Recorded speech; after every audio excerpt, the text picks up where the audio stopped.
bienvenue sur photomuse.fr. Alors dans cette courte vidéo, je vais un petit peu vous expliquer comment faire une image, un logo par exemple, en transparence grâce au format PNG. Le format PNG, pour la petite histoire, ça veut dire Portable Network Graphics. C'est un format qui a été inventé à l'origine en 95 ou 96, je ne sais plus exactement, pour remplacer le format GIF, qui au final n'a pas été remplacé puisqu'il est redevenu à la mode, notamment avec les GIFs animés. Ceci dit, le format PNG n'est pas destructeur, puisqu'il conserve les données, donc je le préfère largement au format GIF. De plus, on peut gérer des images plus grandes avec lui. Et on peut surtout y rajouter un canal alpha pour faire de la transparence, et en plus régler l'opacité de cette transparence, ce que l'on ne peut pas faire avec le format GIF. Alors vous allez me dire, bon moi j'ai Photoshop, je fais en PSD, ou GIMP en XCF, qui sont les formats propriétaires. Oui, effectivement.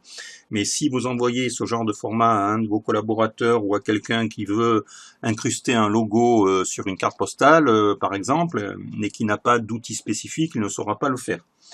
Tandis qu'avec le PNG, il n'a plus qu'à coller l'image et c'est fini.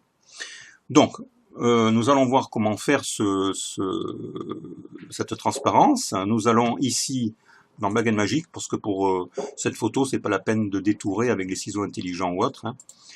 Je clique dessus, voilà. Là maintenant, alors surtout, c'est là que ça devient important, je vais dans Calque, je vais dans Transparence sur GIMP, ajouter un canal alpha, c'est le canal alpha qui va tout faire en fait, et là, je supprime, avec la touche supprime, tout simplement, et il enlève le fond. Voilà, là, grâce à ces petits carrés damier, vous voyez que c'est transparent, le damier gris, là, gris foncé, gris clair, ça veut dire que c'est transparent. Et on peut gérer l'opacité ici de cette transparence, enfin bref, on va pas le faire. Si vous voulez faire des montages et que votre image soit plus ou moins en transparence, notamment par exemple des lettres ou un titre, vous pouvez le faire grâce au format PNG. On va l'enregistrer tout simplement ici. Alors pour l'enregistrer sur GIMP, il faut faire Export As. Si je fais enregistrer, j'enregistre en XCF. Ce que je ne veux pas faire là nécessairement. Donc je vais marquer logo exemple en gros. Et là, point, alors je change, point PNG. PNG, voilà, j'exporte. Là, vous changez rien, avant j'enlevais Save Background Color, mais je me suis aperçu que c'était pareil, donc je le laisse.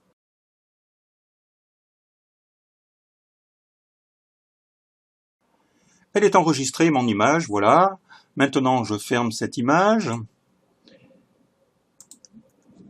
J'abandonne, j'enregistre pas en XCF. Pour vous montrer, j'ouvre une image ici, le cheval par exemple, voilà.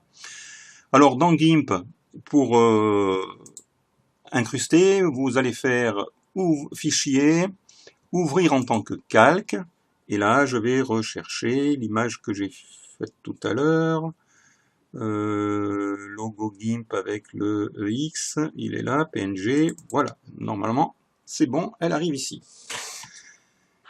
Voilà, alors là vous avez cette image qui est arrivée en plein milieu. Alors, je vais cliquer sur l'outil déplacement, là, du calque, et là, je la déplace, je la mets où je veux. Par exemple, ici, là. On en fait ce qu'on veut. Donc, il n'y a pas besoin, après, de gérer autre chose, ni rien, et d'avoir un outil spécifique. On peut très bien le faire avec PhotoFiltre, ce que nous allons faire après. Alors maintenant, vous allez cliquer, je viens de le faire, donc ici sur l'outil mise à l'échelle, par exemple, et vous pouvez changer la dimension de votre, calque donc, de votre logo. Surtout, vous cochez bien conserver le rapport, parce que sinon, ça va être tout tordu. Sinon, vous allez avoir un logo déformé. Là, je mets échelle, et voilà, mon logo est plus grand, c'est un exemple, on peut faire plein de choses, mais si je n'avais pas coché cette case, on aurait eu une déformation plus longue que large, ça n'aurait pas été beau. Voilà, alors maintenant je vais vous expliquer ce qu'on peut faire avec PhotoFiltre. On vient de recevoir l'image PNG, je l'envoie à quelqu'un qui n'a que PhotoFiltre, donc il veut l'incruster dans cette photo.